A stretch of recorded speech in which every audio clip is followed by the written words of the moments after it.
আমরা গতকালকেও রাস্তায় ছিলাম এবং আজকেও রাস্তায় আছি যে যোগ্য শিক্ষকরা কালকে ডিআই অফিসে, রাজ্যের বিভিন্ন ডিআই অফিসে যোগ্য শিক্ষকদের আন্দোলনে রাজ্যের দলদাস পুলিশ যেভাবে আক্রমণ চালিয়েছে নিরীহ শিক্ষক, শিক্ষিকা এবং শিক্ষাকর্মীদের ওপর, আমরা এই ঘটনার তীব্র নিন্দা জানাই এবং রাজ্যের মুখ্যমন্ত্রীর আমরা পদত্যাগ দাবি করছি।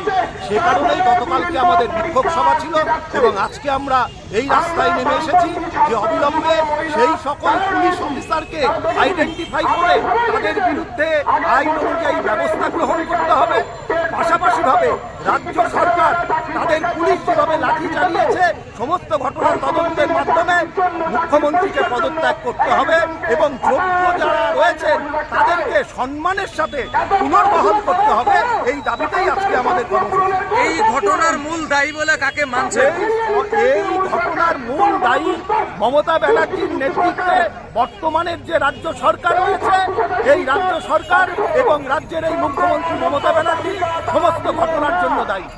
কি মনে হচ্ছে?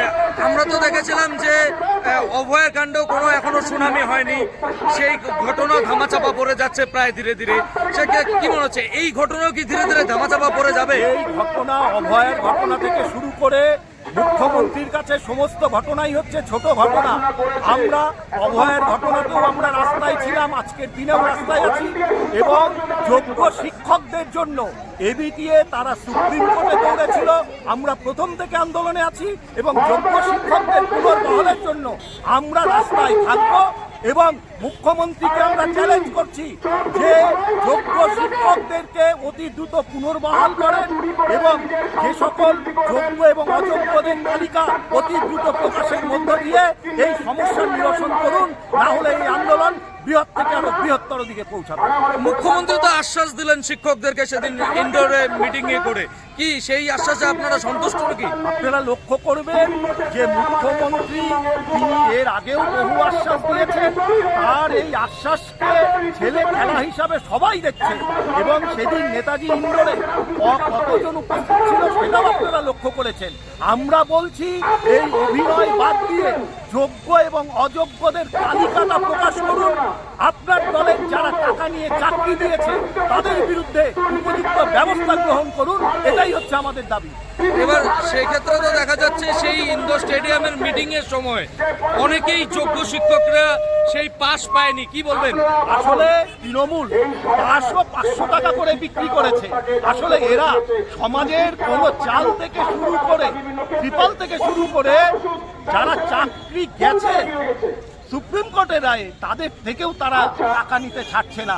একটা ভয়ঙ্কর অবস্থার পশ্চিমবঙ্গে সৃষ্টি করেছে।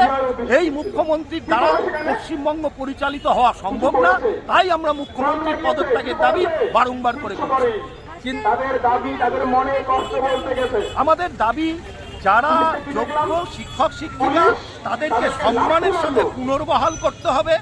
গতকালকে যারা যে সকল পুলিশ আধিকারিকেরা এইভাবে শিক্ষকদের ওপরে লাঠিচার্জ করেছে তাদেরকে আইডেন্টিফাই করে আইনের মাধ্যমে তাদের বিরুদ্ধে ব্যবস্থা নিতে হবে এবং পুলিশকে প্রকাশ্যে ক্ষমা চাইতে হবে এবং রাজ্যের মুখ্যমন্ত্রীকে সমস্ত দায় নিয়ে পদত্যাগ করতে হবে। আমরা তো দেখেছি যে শিক্ষকেরা বিভিন্ন ডিআই অফিসে তারা শান্তশিষ্টভাবেই ডেপুটেশন দিতে যাচ্ছে, কারণ শিক্ষকরা আমরা জানি জাতির জনক। সেক্ষেত্রে এই ঘটনাকে কিভাবে দেখছেন? আসলে মুখ্যমন্ত্রী সমস্ত আইওয়াশ করার চেষ্টা করছেন। তিনি তার পুলিশকে লেলিয়ে দিচ্ছেন, তৃণমূলের ক্যাডার বাহিনীকে লেলিয়ে দিয়ে শিক্ষকদেরকে হাঁটিয়ে দিয়ে আন্দোলনকে দমানোর চেষ্টা করছেন। কিন্তু আমরা বলছি আমরা যোগ্য শিক্ষকদের পাশে ছিলাম, আছি, থাকবো। তাদের সম্মানের সাথে পুনর্বহালের জন্য যতখানি আন্দোলনের প্রয়োজন তাদেরকে সাথে নিয়ে আমরা সেই লড়াই সংগ্রামকে সংগঠিত করব।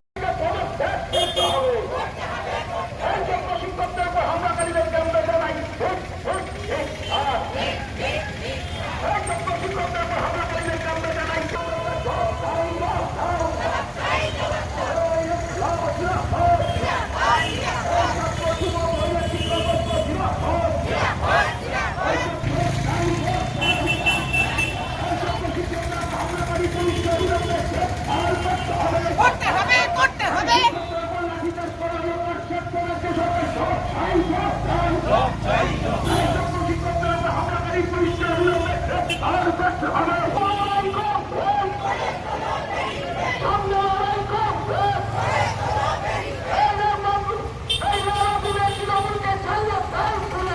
দান করতে হবে।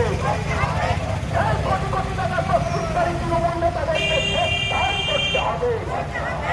এই কোটি কোটি টাকা দিয়ে চাকরি শিক্ষকদের ঐক্যের পক্ষ থেকে আপনারা জানেন গতকাল পশ্চিমবঙ্গের বিভিন্ন ডিআই অফিসের সামনে আমাদের যোগ্য শিক্ষকরা সেন্টার চালায় এই কারণে যে আমাদের শিক্ষক সমাজ হচ্ছে সমাজ গড়বার কারিগর। আজকে আপনারা জানেন গত 3রা এপ্রিল সুপ্রিম কোর্টের রায় অনুসারে আমাদের পশ্চিমবঙ্গের বিভিন্ন ডিআই অফিসে তারা আমরা দেখেছিলাম শান্তিপূর্ণভাবে আন্দোলন করতে গিয়েছিল। তারা ডিআই সাহেবের কাছে কমরেড জয়ন্ত সাহা একসাথে স্লোগান দিবেন, বলার আগে অবিলম্বে মমতা ব্যানার্জিকে পদত্যাগ করতে হবে, তালিকা প্রকাশ করতে হবে। এই নিরীহ শিক্ষকদের উপর হামলা করা হলো রাজ্য সরকার জবাব চাই, জবাব দাও। পদার্থ মুখ্যমন্ত্রী জবাব চাই, জবাব দাও। এই জবাব চাই, জবাব দাও। এই জবাব চাই, জবাব দাও। যেভাবে অত্যাচার করেছে সেই অত্যাচারের বিরুদ্ধে আমরা অল্প সময় জন্য ওই তৃণমূল কংগ্রেস যারা কোটি কোটি টাকা নিয়ে এইভাবে এইভাবে